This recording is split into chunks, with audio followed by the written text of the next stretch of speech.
sacrifier sénégalais. Merci Diabira, est-ce que mën nañ xaarandi un nouveau gouvernement sans Pastef? waaw bon instant yi nii affaire di doxee nii mooy li ñu gis mooy un nouveau gouvernement sans Pastef. ci naka ñoom li ñu doon théoriser mooy gouvernement d'union nationale mais gouvernement d'union nationale mënul am. parce que Pastef mënul nekk en complicité avec yenn pratiques yi. donc Pastef ku ko xam ko avec sa dignité ku ko xam ko avec sa logique bi nga xam ne moo ngi tegu ci yoonu souverainisme donc gouvernement d'union nationale boobu mënuñu ko tappale ba boole ci Pastef donc du fekkee dafa am ay ministres yoo xam ne ils sont membres de Pastef ñoom ñu demal seen bopp parti bi wax na ci lu leer naañ génne na note xamal ni képp koo xam ne da ngay dem sous la bannière de Pastef moo lay autoriser yow nga dem donc mais gouvernement d'union nationale loolu mënuñu ko xaar ak Pastef. Très bien.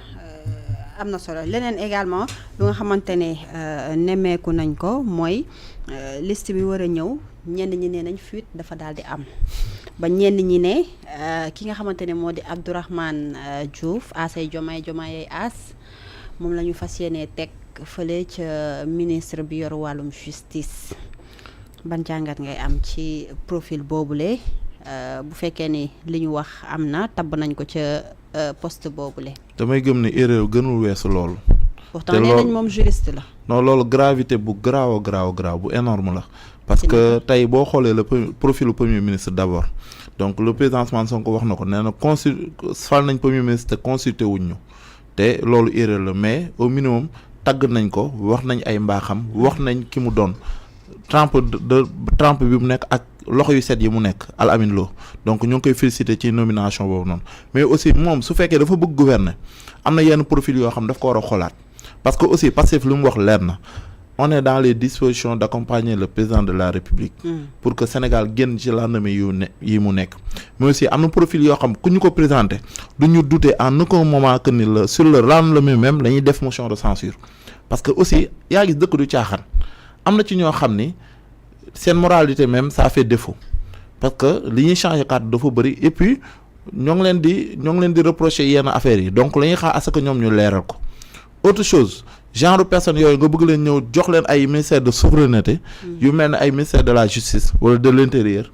wala des forces armées loolu mun ñu ko tolérer parce que aussi on est aussi légitime que eux parce que aussi ñun ñoo détenir assemblée nationale te ñun nag nekk ñu ci régime présidentiel de dañoo nekk ci régime déclaratif ñu mun ko même duppee régime parlementaire parce que aussi exécutif balaa muy def dara day ñëw loi de finances initiale ñu autoriser ko mu dem ba le 30 juin mu ñëw loi de finances rectificatif ñu autoriser ko mu dem ba le 31 décembre mu ñëw loi de finances définitive donc régime déclaratif la ñu yor te aussi ñun dafa am benn programme bu ñu teg mi vision du Sénégal 2050 ñu ni ko assemblée nationale ñu voté ko adopté ko ñu ni plan de redressement quinquennal ñu teg ko te loolu noonu moo ñuy génne ci li ñu ne lan moo war a plan de redressement il faut ñu wax ko Sénégalais yi ak lan la ñuy dawal ci restructuration sans que père moo ngi koy wax plan de redressement moo la ñuy ñëw fekk fi benn dëkk boo xam dafa surendetté wu Macky Sall pratiquement jox nañ ko ci 50 000 milliards mais boo xoolee en 12 ans yi mu fi nekk yëpp fayul 15 000 milliards de dette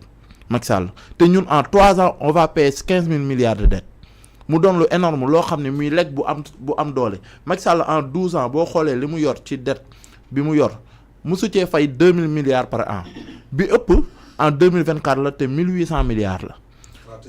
En 2025 ñu ñëw commencé fay 4000 et quelques milliards. 2026 bi on va payer 5497 milliards. En 2027 on va payer plus de 4700 milliards. En 3 ans on va accumuler minimum 15 000 milliards. mu doon lu am solo lu diis loo xam ne Sénégal de manière économique préparé wu ci dëkkam moo tax crise yi bu ñu ko gisee on est un peu désolant te ça nous désole parce que Sénégal ci beneen objectif la waroon taxaw mais pas ci ay xiiroo ŋaayoo donc fi ñuy xaar gouvernement bi mooy gouvernement de responsable parce que aussi Al Amin ku ko xam ne liggéeykat la. donc est-ce pour dire que tey jii yenn poste mooy ministre de souveraineté yi nga xamante ne yaa ngi koy wax sànq buñ ci tegee ñeneen ñu dul waa Pastef yéen da ngeen di daaneel gouvernement boobu. c'est évident parce que aussi am na loo xam ne mun ñu ci kaf mun ñu ci foo mun ci ree même dynamique bi ñu nekkoon avant bi ñu nekkee à l'opposition doon wax ne Sénégal dafa war a dox ci transparence dafa war a dox ci dëgg la ñu war a sàmm les intérêts nationaux ci même dynamique boobu noonu la ñu nekk tey bu ñu présenté gouvernement boo xam ni wax dëgg fa yàlla gouvernement bu raisonnable la dañ koy ànd accompagner ko contrôler ko mais bu ñu présenter gouvernement boo xam ne raisonnable su boobaa lañ koy dissoudre al amin lu ñu ko bëgg accompagner am na loo xam ne on ne va pas transiger par rapport à nos convictions aussi il faut que ñoom ñu conscient de ça moom su fekkee dafa am volonté de vouloir travailler avec le premier avec le président de l'Assemblée nationale avec le PASTEF donc il faut que moom aussi mu xoolaat même les profils à moins que moom par rapport ak première déclaration mooy bu ñu ma waxee yëkkatil ma yëkkati bu ñu ma waxee tegal ma teg du boobaa nag c'est plus sa personne mais c'est la personne ñuy diriger mooy que ni ñi nga xam ne politique moo leen fi tax a toog comme les turquistes yi ñu tàmm gis ci réew mi donc te loolu c'est un peu désolant donc ñooy xaar à ce que on reste éveillé aussi di xool à ce que lan la ñuy proposer mais am na loo xam bu ñu ko joxee on va mettre comme dañuy dissoudre gouvernement bi loolu duñ ci kaf duñ ci fort duñ ci ree. D'accord Sagna lan lañ mën a xaarandi ci gouvernement bu yees bi ginnaaw communiqué bi nga xamante ne njiital Pastef def na ko di saako ngir ñu consulter ko laataa muy bàyyi ay ministre am wala boog ay élément Pastef ñu bokkaat ci biir gouvernement bi ak situation bi nga xamante ne am na diggante coalition Diomaye le président de la République Ousmane Sonko ak yi ni mel ndax mën nañ xaarandi un gouvernement sans Pastef et loolu bu amee lan mooy nekk conséquences yi.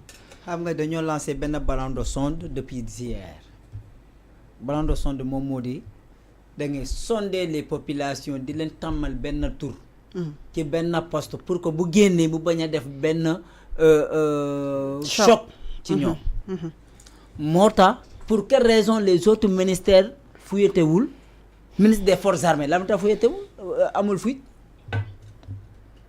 jamono joo xamante ne le Sénégal est entouré d'une ceinture de feu dañoo waxal juste général Birame Diop duñ ko yóbbu pour mu représenter la commission de sécurité de l'Union africaine wala de la CEDEAO di la ñu wax mais waxuñu ne ban poste moo war a ñëw foofu waxuñu ni waxuñu fuite kan moo war a ñëw foo xamante ne moom moo di ministère du pétrole de l'énergie et des mines. donc dañuy préparer fuitewul ministère de l'intérieur justice la ñu wax pour quelle raison dañu lay préparer psychologiquement. bu amee mu bañ leen bett. waaw dañuy xool exactement du question de bête bi. mais loolu est-ce que vous serez la population dina ci d'accord nga sondé leen ba pare. ci diggante bi nga jooyanti. s'il y a pas de réaction ñu ne ça passe. et pour quelle raison Abdourahmane lan moo tax Abdourahmane Diouf subitement mu def benn réaction waaw nañ ko bàyyi ministère de la justice. non les patriotes ñi à leur place ils devaient applaudir ñu toog seetaan nga indi kii di Ousmane Diagne ministère de la justice amoo li nga bëgg ñuy attaquer sa convoi en tant que premier ministre nga taxaw yuuxu nga ne bu fekkente ni joxe naa ordre lii du ci am mais comme candidat laa nag mais artu pour ñëpp na autorité jël seen responsabilité man candidat laa jamono ji demee méngoo ak yeneen candidat ñu nekk au même niveau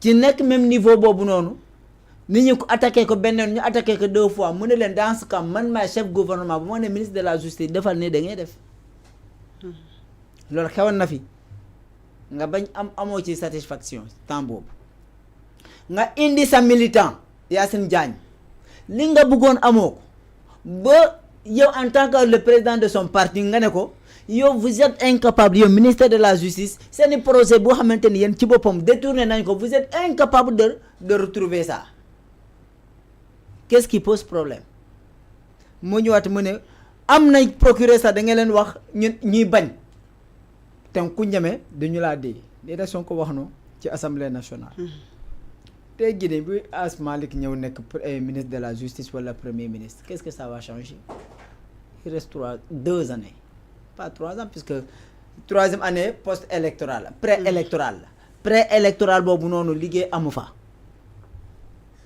donc mënul am benn impact.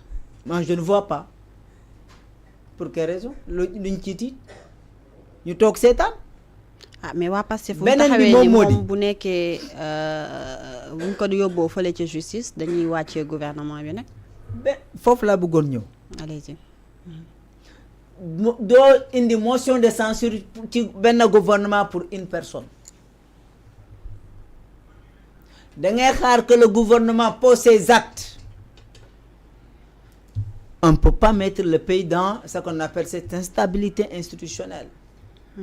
Heureusement que le président du parti Pastef wax na ni ñoom mënuñoo jël le pays en otage parce que dañoo am benn ambition politique dañuy privilégier le dialogue dañuy privilégier la concertation dañuy privilégier l'intérêt supérieur de la nation surtout si ça concerne la gestion financière dërëm Sénégal fa mu dugg ñoom dinañ ko mën a saytu là-bas c'est rassurant. Maintenant fu ma la doon wax ni Al Aminu nekkul le premier choix pour gouverner parce que xam na menaces yi ñoo yàgg Ousmane Sonko bu ñu ko wàccee premier ministre bu ñëw ñu motion de censure ko tu ne fais pas motion de censure de façon illimitée. donc yéen ñiy menacé déglu leen.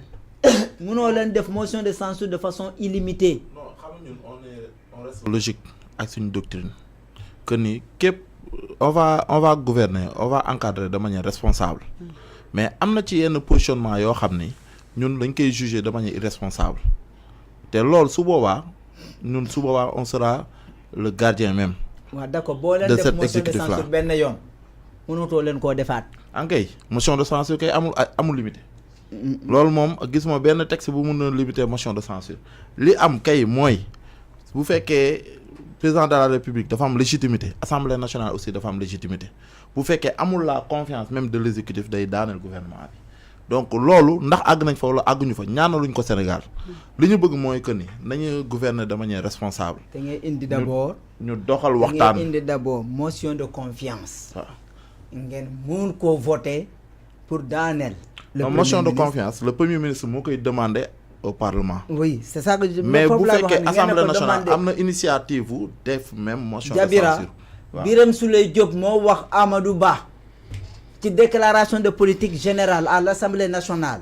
Est-ce que vous posez? Balaa ngay dem si seeni conditions maanaam da ngay indi motion de confiance ñu soutenir la ci ñu voté ko bu ñu ko indee ils étaient minorité mais Amadou Ba dafa jàll. léegi nag ci diggante boobu mënutoo waat indiwaat beneen le cas mooy ñii mun ñoo topp Diomaye daa topp xolam indi ñu un pays boo xamante ni nous sommes à 10 jours sans gouvernement ñii mun ñoo topp seen xol dans la même dynamique. D'accord. dafa mënul nekk en réalité beneen bi moom moo di il se réclame patriote cette fois-ci vous réclamez être patriote. Mais le patriotisme, ça ne se définit pas autour d'une personne. Non, évidemment. Patriotisme, ça se définit autour de la nation.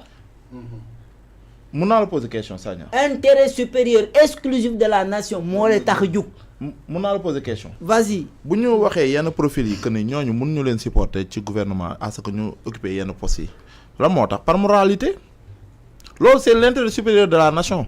Mais ben nit est-ce que war na mën a tax ñu non daaneel tout un question benn gouvernement nit comme c'est que Abdourahmane je veux dire Abdourahmane tey bu ñu ko tegoon ci ministère bi mu nekkoon de l'environnement wala ñu delloo ko enseignement du ñu déranger mais dafa am yenn poste li tax ñuy wax ay ministère de souveraineté mooy yenn poste stratégique yi évidemment d'accord loolu mënuñu nangu n'importe quelle personne mu occuper ko la responsabilité même du ko nangu Diabira parce que aussi cette moralité ça fait défaut. C'est ça loolu mooy problème bi parce que tey booy fal président de la République c'est par rapport ak discours am parcours am mais moralité am aussi ci la bokk. Diabira aussi yenn profil yi yaa gis man je vous dis sérieusement man du ma sañoon motion de censure du am. dañuy accompagner du ma sañoon motion de censure du am. dañuy accompagner gouvernement bi accompagner le président Bassirou Diomaye Faye mu continuer terminer en beauté 2029 on va faire cette transition là mais li am mooy. que ni ñun notre responsabilité même moo permettre à ce que dëkk bi di tegu ci ay loxo yoo xam ni ñooñ duñ ay responsable duñ ay référence. D'accord yeggali son yi. Il faut que ñi il soit logique et cohérent envers eux da ngaa indi ces conditions pour tes militants wala tes cadres ñu mën a dugg ci benn gouvernement si les conditions là ne sont pas validées qu'est-ce qu'ils vont faire ñu toog sans gouvernement. non. Et qu'est-ce qu'il faut faire maintenant? On le laisse continuer. Alors, c'est logique. Yo, sa premier ministre, moi, le président du parti PASTEF. Moi,